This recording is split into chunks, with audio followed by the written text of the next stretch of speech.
Hello dear students, welcome to digital platform of Dr. APJ Abdul Kalam Technical University Lucknow. I am Dr. Tarun Kumar Gupta, Associate Professor in GL Bajaj Institute of Technology and Management, Greater Noida. Dear friends, we are discussing the subject Power Plant Engineering. The subject code is KME 076. Today we start last unit, that is 5th unit, right. So, in the series of Power Plant Engineering, this is our 35th lecture. Today we will discuss electrical systems of power plants. So, the contents which we will discuss today are generator, earthing, transformer, circuit breaker, protective equipment and switch gear. So, we will discuss these content. First of all, the first content is generator. Dear friends, you know very well about the generator. एक generator का अगर आप देखिए यहाँ पर एक हमने diagram बनाया हुआ है, फिगर लगाया हुआ है. इस फिगर को आप देख सकते हैं. ऐसा जनरेटर आपने बहुत सारी जगह देखा होगा. सो छोटे छोटे कमर्शियल एरियाज़ में, छोटे छोटे फंक्शंस में, हाउस होल्ड फंक्शंस में इस तरह के जनरेटर देखने को मिलते हैं. So, generator is a device which convert the mechanical energy into electrical energy. See, basically क्या है, देखिए ये जो आप देख रहे हैं ना generator, in this generator there are two part. This one is the first part. This one is the first part. This first part is engine. This is basically an IC engine which generally run on the diesel. So, and here there is a shaft, output shaft of this engine. So, this engine give or you can say this engine convert the energy available in diesel or petrol, that is chemical energy, into mechanical energy. So, this shaft will rotate with this conversion with this engine. Now, there is a part which is known as alternator which generate the electricity. Now, in this part we have to supply input as a rotary motion. So, rotary motion किसी भी तरीके से अगर हम provide कर सकते हैं, whether it is due to the steam engine, whether it is due to the IC engine or by any means. So, it will convert that rotary motion into electrical energy. So, the shaft is common, this shaft is provided to this alternator, it will rotate, and when it will rotate it will convert rotary motion, that is mechanical energy, into electrical energy. So, you can see here the mechanical energy is input to the generator and it will give output as electrical energy. Now, it is a single phase generator or three phase generator, it depends on our requirement. If we are talking about working principle of generator, in generator I told you mechanical energy convert into the electrical energy, right. The working principle of all the generators are same. आप कोई भी generator लें, whether that generator is working on steam engine, attached to steam engine or a hydraulic turbine or gas turbine or petrol diesel engine. So, working principle of all the generators are same, but they may vary in construction.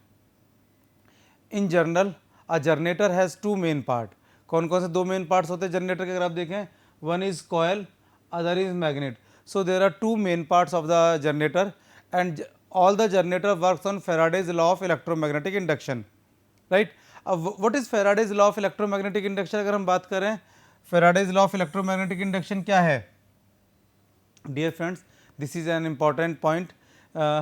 So, you can say when a coil is rotated in a magnetic field, ध्यान रखिए, दोबारा से देख लीजिए, when a coil is rotated in a magnetic field by some mechanical means, when a coil is rotated in magnetic field by some mechanical means, magnetic flux is changed through the coil and consequently EMF is introduced in the coil.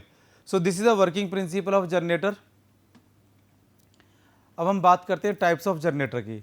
Generator कितने types के होते हैं? See all the generators can be divide into two types, as we know that there are two types of current, AC current और alternating current and DC current और direct current. So generator are also of these two type, AC alternating current और AC, direct current और DC. So, alternating current generator can be further of two types, synchronous generator and induction generator, while direct current can be of two type, DC generator can be of two type, self excited DC generator and separately excited generator, right. Now, generator excitation systems. So, the formula for generated voltage is equal to E raised to power 4.44 F phi m n k, right?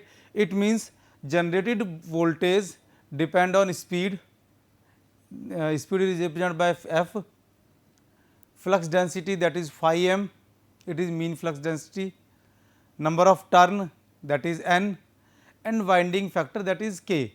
So, E is generated EMF, E is or generated voltage E, it depend on 4.44 is the constant, F is the speed, phi m is the flux density, n is the number of turn, k is the winding factor. Excitation system की अगर हम बात करें, so the process of generating the magnetic field by means of electric current is called excitation. ध्यान रखिए, what is excitation, right? It provided power to the field winding, thus produce field for the rotor. There are two type of exciters, one is brush type और static excitation, other is brushless excitation. So कुछ generators में brush use करते हैं, कुछ generators में brush नहीं होते, right? अब ब्रश टाइप और स्टैटिक एक्साइटेशन की अगर हम बात करते हैं, rotor field winding is connected to slip ring mounted on rotor. Excitation is provided by the current transfer by contact through carbon brushes, slip ring and field lead. What are the advantages of brushless excitation? It eliminates slip ring, brush gear and field breaker. देखिए ये brush type का था. Whenever we are using brush type, so हमें क्या है, हमें ये slip ring की रिक्वायरमेंट है which are mounted on the rotor, carbon brush की रिक्वायरमेंट है, फील्ड लीड की रिक्वायरमेंट है. सो इसीलिए we are trying to prefer brushless excitation.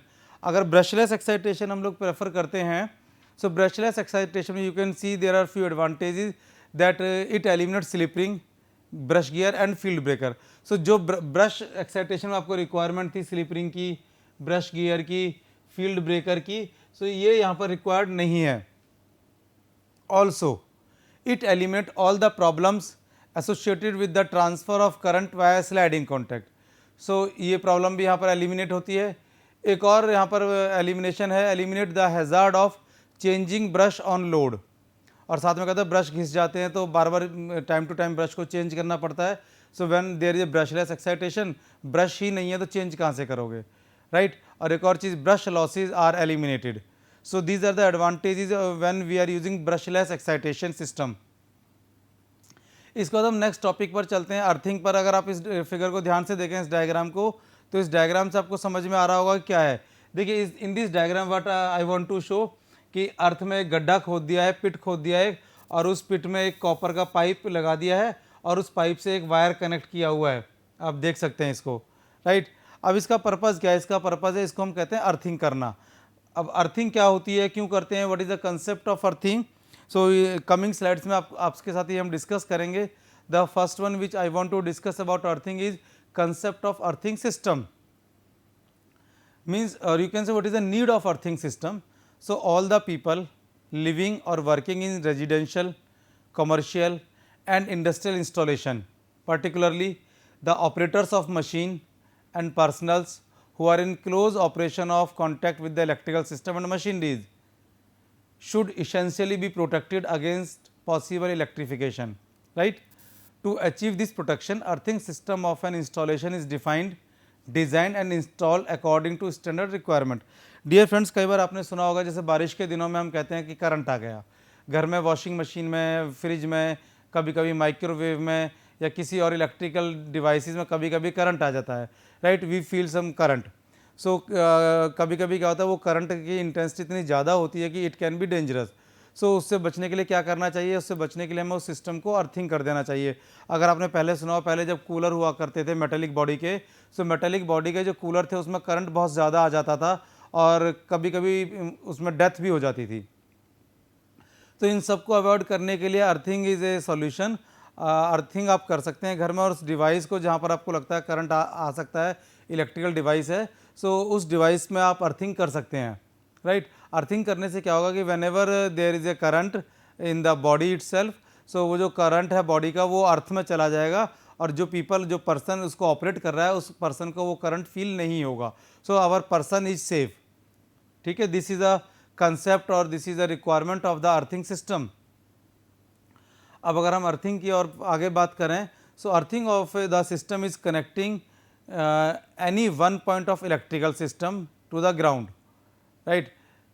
Earthing is necessary for, अब क्या रिक्वायरमेंट है अर्थिंग की, जैसे मैंने सबसे फर्स्ट पॉइंट लिखा, अगर आप देखेंगे कि discharging the accumulated charges to the ground to prevent hazards to man and machine. So किसी भी मशीन में अगर करंट आ जाता है तो उस मशीन को और उस मशीन को ऑपरेट करने वाले पर्सन को, चाहे वो हमारे घर में डोमेस्टिक में है या हमारे इंडस्ट्री में है, तो वहाँ पर जो भी पर्सन उस मशीन को ऑपरेट कर रहा है, उस मैन की और मशीन की दोनों की सेफ्टी के लिए उस चार्ज को, उस करंट को ग्राउंड कर दिया जाता है, right. Second requirement is stabilising system voltage with respect to ground. So this is a second requirement. अगर थर्ड रिक्वायरमेंट की हम बात करें, fast and efficient operation of protective gear in case of earth fault, right. और next जो requirement है earthing system की, efficient return of fault और leakage current to its source without causing any disturbance to the running system. So friends, these are the requirements for the earthing, और earthing is necessary for these points. इसके बाद friends हम बात करते हैं next जो important part की, जो हम अपने डिस्ट्रीब्यूशन सिस्टम में, इलेक्ट्रिकल सिस्टम में, पावर प्लांट्स में यूज़ करते हैं, दैट इज़ ट्रांसफार्मर। और अगर ट्रांसफार्मर के लिए हम बात करें तो ट्रांसफार्मर के लिए एक बहुत इंपॉर्टेंट बात कही है विलियम स्टेनले जूनियर ने, that transformers are the heart of alternating current system. Means जिस तरीके से हमारी बॉडी में हार्ट की रिक्वायरमेंट है, उसी तरीके से इलेक्ट्रिकल स्पेशली एसी सिस्टम में हार्ट जो है वो ट्रांसफार्मर है, और ट्रांसफार्मर के उसी तरीके से रिक्वायरमेंट है। आपने देखा होगा रोड साइड पर ट्रांसफार्मर्स लगे हुए होते हैं, they supply the voltage, they supply the electricity, they are very important part in the electricity distribution system. और ट्रांसफार्मर की अगर हम बात करें तो transformers are the static device, they can transfer electrical energy from one part of electrical or electronic circuit to the other part of circuit without changing the frequency. This is the important part here कि transformer frequency change नहीं कर रहा है, without changing the frequency. Transformer क्या कर रहा है आगे मैं आगे वैसे डिस्कस करूंगा पर अभी नेक्स्ट लाइन्स में, बट फिर भी आपको बता दूं ट्रांसफार्मर जो है वोल्टेज अप या वोल्टेज डाउन करता है, right. Transformer always works on Michael Faraday's law of electromagnetic mutual induction, जैसा अभी हमने पहले जनरेटर के केस में डिस्कस किया है, right. Now transformer is used to increase the voltage at power generating stations. इसको हम कहते हैं स्टेप अप वोल्टेज या step up transformer, and it is used to decrease the voltage for household purpose और for end users. इसको हम कहते हैं step down transformer, right. So दो तरह के ट्रांसफार्मर यहाँ पर हमने आपको बताए हैं, step up transformer and step down transformer. Step up transformer जो होते हैं वो जनरली पावर प्लांट्स में यूज होते हैं, so that they can increase the voltage of the electricity, और electricity can be supply at high voltage. अलग फ़ायदे हैं हाई वोल्टेज पर ट्रांसफ़र करने के, उससे लॉसेस काफ़ी कम होते हैं, ठीक है। और वायर का जो डायमीटर है, केबल का डायमीटर, वो भी काफ़ी कम रहता है। By increasing the voltage, the losses of electricity in the transmission purpose is minimized, right. Now अगर हम बात करते हैं प्रिंसिपल ऑफ वर्किंग की ट्रांसफार्मर की, सो आपको मैंने बताया ट्रांसफार्मर कौन से प्रिंसिपल पर वर्क करता है, Michael Faraday's law of electromagnetic mutual induction. So this we have already mention here also. अब ये है क्या electromagnetic mutual induction? When the current is provided to the primary winding, it behaves as electromagnet. Due to this the EMF is introduce in the secondary winding.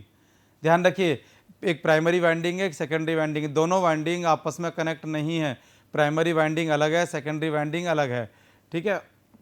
So when current is provided to the primary winding, it behaves as a electromagnet, due to which EMF is induced in the secondary winding as it comes in the area having magnetic field lines due to primary winding.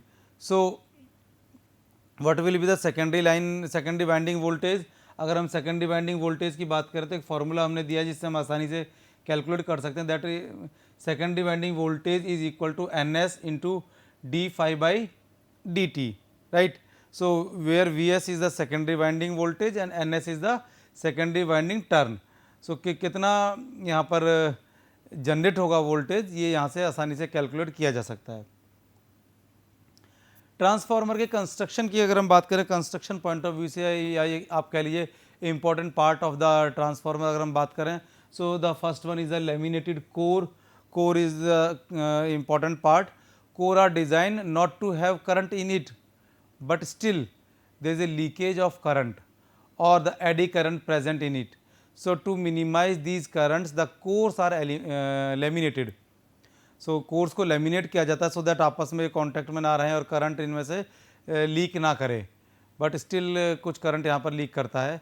इसका तो बात करते हैं winding की. अभी आपको मैंने बता दे रहा 2 windings, primary winding as well as secondary winding. 2 windings are there. So these windings are generally made up of copper or aluminum coated with very thin layer of insulation. Now there is a tank. The main function of conservator tank of transformer is to provide adequate space for expansion of oil inside the transformer, and it is usually cylindrical or cubical, right.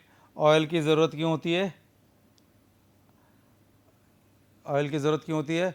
When ever we are giving current to the primary coil, it generate EMF in the secondary coil and there some part is waste in the heat. So उस heat को carry करने के लिए, उस heat को वहाँ से remove करने के लिए we are using oil. So next point is the isolation. It is provided by using synthetic oil between core and tank, right. इससे क्या होगा, टैंक में करंट नहीं आता. और ब्रीदर की अगर हम बात करें, when the temperature change occurs in the transformer insulating oil, so oil expand or contract and there is an exchange of air also occur when transformer is fully loaded.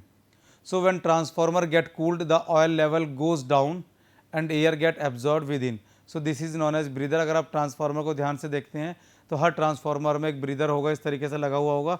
नीचे से ये ओपन होता है तो यहाँ से एक फ़िल्टर इसके अंदर लगा हुआ होता है, तो एयर यहाँ से जा सकती है इन और बाहर आ सकती है. एक्चुअली होता क्या है कि when there is a heat generation और ऑयल गर्म हो जाता है टैंक के अंदर, सो गर्म होने पर क्या होगा, एक्सपेंड होगा ऑयल एक्सपेंड होगा तो जो अंदर एयर है वो बाहर आ जाएगी.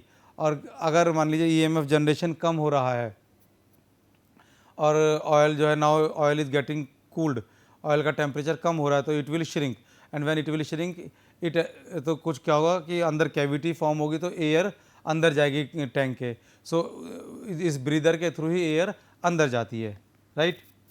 इसके बाद हम बात करते हैं एप्लीकेशंस ऑफ ट्रांसफार्मर की. फ्रेंड्स अगर हम एप्लीकेशंस की बात करते हैं तो देखिए आपने बहुत देखा होगा कि रोड साइड पर हमारे यहाँ हिंदुस्तान में ट्रांसफार्मर रोड साइड पर काफ़ी सारे लगे हुए होते हैं. So what you can see their purposes are transmitting electrical energy over long distances through wires. आप देखेंगे कि जगह जगह पर ट्रांसफार्मर लगे हुए हैं and they are not supplying electricity to any residential area और any commercial area. They are just supplying the energy from one pole to other pole. They are just supplying the electrical energy. So आप कह सकते हैं ये क्या कर रहे हैं, ट्रांसमिशन का काम कर रहे हैं. Transformer with several secondaries are used in televisions and radios receivers where several different voltages are required. So हमारे जितने भी इलेक्ट्रॉनिक डिवाइसेज हैं उन सभी में हम लोग ट्रांसफार्मर यूज़ करते हैं, whether it is television, whether it is radio, transistors और any electronics devices. So we are using transformers there. Transformers are used almost everywhere in day to day life. Transformers are also used as voltage regulator. और अभी जो हमारे domestic में electricity की supply होती है that is also from a transformer. Step down transformers होते हैं बिकॉज जो वोल्टेज अवेलेबल है दैट इज़ हाई वोल्टेज, और ट्रांसफार्मर्स हाई वोल्टेज को कम कर देता है, स्टेप डाउन कर देता है 220 वोल्टेज में, और वो 220 वोल्ट हमारे डोमेस्टिक में रेजिडेंसीज में सप्लाई की जाती है. ओके इसके बाद dear friends we will discuss about the circuit breakers. अगर आप देखेंगे ये सर्किट ब्रेकर का डायग्राम भी हमने बनाया हुआ है, आप देख रहे हैं इसका नाम लिखा है हमने सर्किट ब्रेकर. आप नाम से समझिए circuit breaker means which are designed to break the circuit. ठीक है, सर्किट ब्रेकर का नाम से क्या पता पड़ रहा है, a device which is designed to break the circuit, right. A circuit breaker is an automatically operated electrical switch is designed to protect an electrical circuit from damage cause by overloading और short circuit. Friends आजकल हम लोग क्या करते हैं, घर में जब इलेक्ट्रिसिटी की फिटिंग करवाते हैं तो MCBs हम कहते हैं कि MCBs हमने इंस्टॉल करी. अगर आप देखिए एक ये हमने एक सर्किट ब्रेकर यहाँ पर दिखाया हुआ है. So you can see it is like MCB. सो होता क्या है, जैसे ही वोल्टेज काफ़ी ज़्यादा आ जाती है या घर में शॉर्ट सर्किट होता है कहीं भी, ये एमसीबी डाउन हो जाती है और एमसीबी डाउन होने से क्या होता है, सर्किट ब्रेक हो जाता है और घर के जो सारे बाकी इलेक्ट्रिकल डिवाइसेस हैं, अप्लाइंसेस हैं, वो सारे सेफ हो जाते हैं और घर में फायर का खतरा भी काफ़ी कम हो जाता है, right. So it protects the circuit by interrupting the current flowing in the line, transformer etcetera. दोनों तरह से काम करता है, मीन्स ना तो ये व्हेन इट इज़ यूज्ड, जब इसने सर्किट को ब्रेक कर दिया, सो ना तो बाहर से इलेक्ट्रिसिटी अंदर आ सकती, ना ही अंदर से इलेक्ट्रिसिटी बाहर जा सकती, राइट। जैसे घर में मान लिया आपने इन्वर्टर लगाया हुआ है और इन्वर्टर के एमसीबी को ऑफ कर दिया आपने, तो इन्वर्टर से लाइट बाहर नहीं जाएगी, ठीक है। A breaker interrupt the current by mechanically moving electrically contact apart inside an interrupter, causing an arc to occur that is immediately suppressed by the high dielectric medium inside the interrupter। अगर इसके एक diagram की बात करें, इसके important parts की बात करें, तो देखिए एक डायग्राम यहाँ पर हमने दिखाया हुआ है। इस डायग्राम के अंदर हमने आपको इंपॉर्टेंट पार्ट्स आपको दिखाए हुए हैं। You can see this diagram. So this diagram is of A circuit breaker and a simple circuit breaker has the following part. You can see there is an electromagnetic, एक electromagnetic और you can say bimetallic strip is there.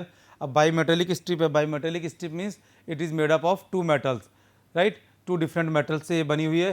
इसके बाद एक moving contact है, अगर आप देखें there is a moving contact and also there is an stationary contact. there is a switch also, एक स्विच है जिसको आप मैनुअली भी अप या डाउन कर सकते हैं।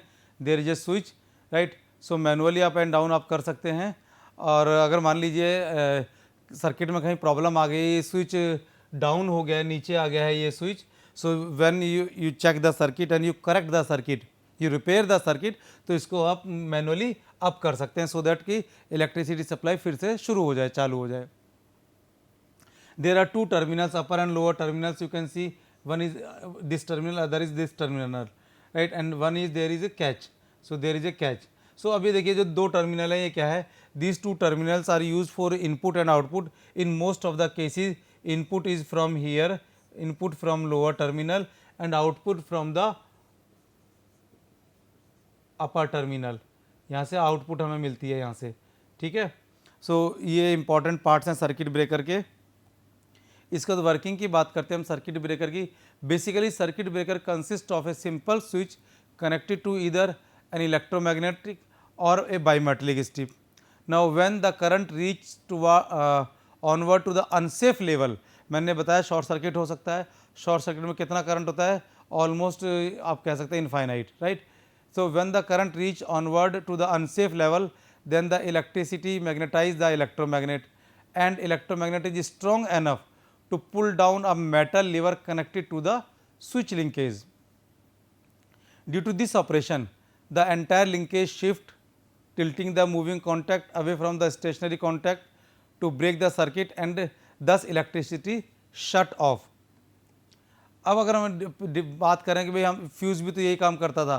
फ्यूज़ घर में पहले फ्यूज़ यूज़ करते थे, जिसमें एल्यूमिनियम का एक वायर यूज़ करते थे।